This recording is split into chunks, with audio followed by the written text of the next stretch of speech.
पाकिस्तान की कोशिश कोई पहली कोशिश नहीं है। इससे पहले भी इस्लामाबाद अमेरिका और ईरान के बीच बातचीत शुरू कराने में अपनी भूमिका निभाता रहा है और अब जब दोनों देशों के बीच बातचीत का रास्ता फिर अटकता दिखाई दे रहा है तो पाकिस्तान दोबारा एक्टिव हो गया है। ईरान के विदेश मंत्रालय के मुताबिक आसिम मुनीर के तेहरान यात्रा का मकसद दोनों देशों के बीच सहयोग मजबूत करने के साथ साथ क्षेत्रीय शांति और सुरक्षा के लिए पाकिस्तान की मध्यस्थता को आगे बढ़ाना है। मुनीर की यात्रा ऐसे वक्त में हो रही है जब अमेरिका ईरान पर और ज्यादा आर्थिक दबाव बढ़ाने की तैयारी में है और दूसरी तरफ ईरान साफ कह रहा है कि बातचीत सम्मान और न्याय के आधार पर होनी चाहिए।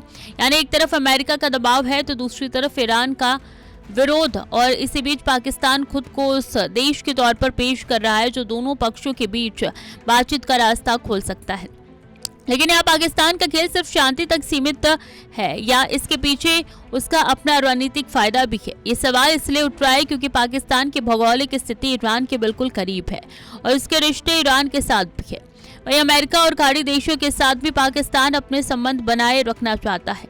ऐसे में अगर इस्लामाबाद अमेरिका और ईरान के बीच संवाद की कोई भूमिका हासिल करता है तो उसकी अंतर्राष्ट्रीय अहमियत अचानक बढ़ सकती है।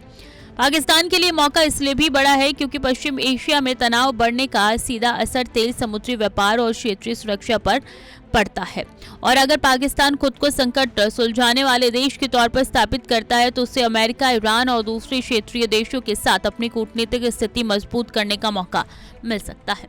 अब नजर मुनीर के तेहरान यात्रा पर है क्योंकि उनके सामने सिर्फ ईरान से बातचीत करने की चुनौती नहीं है बल्कि उस भरोसे को बनाए रखने की भी चुनौती है जो पाकिस्तान ने अमेरिका और ईरान दोनों के साथ संपर्क बनाकर तैयार किया है।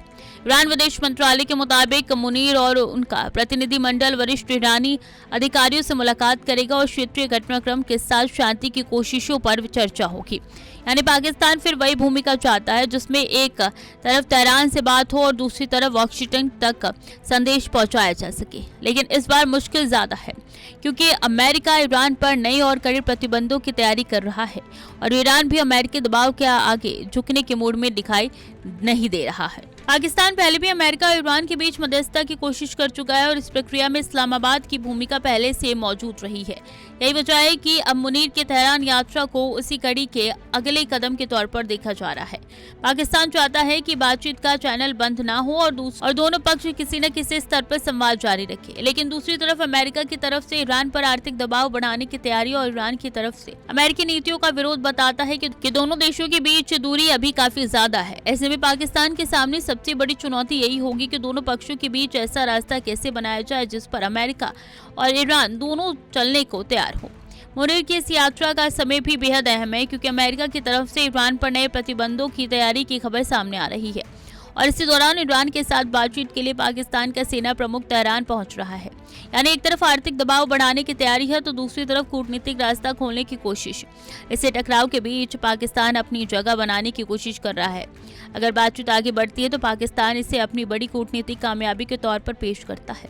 लेकिन अगर बातचीत फिर फेल होती है तो इस्लामाबाद की मध्यस्थता पर भी सवाल उठेंगे। इसलिए मुनीर की तेहरान यात्रा पाकिस्तान के लिए सिर्फ एक विदेश दौरा नहीं बल्कि उसकी कूटनीतिक विश्वसनीयता की परीक्षा भी है।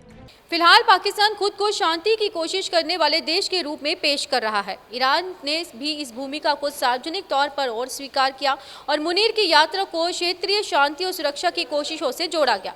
लेकिन असली तस्वीर अब साफ होगी जब तेहरान में बातचीत के बाद ये पता चलेगा कि अमेरिका और ईरान के बीच बातचीत दोबारा शुरू कराने के लिए पाकिस्तान कोई ठोस रास्ता निकाल पाता है या फिर नहीं। क्योंकि बिचौलिया बनना आसान है लेकिन दो ऐसे देशों को एक टेबल पर लाना मुश्किल है जो एक दूसरे पर भरोसा नहीं करते और पाकिस्तान अब इसी मुश्किल मिशन का अपने हाथों में लेकर आगे बढ़ रहा है। कैमरा पर्सन नितिन के साथ मैं मोनिका, TV 100 नोएडा।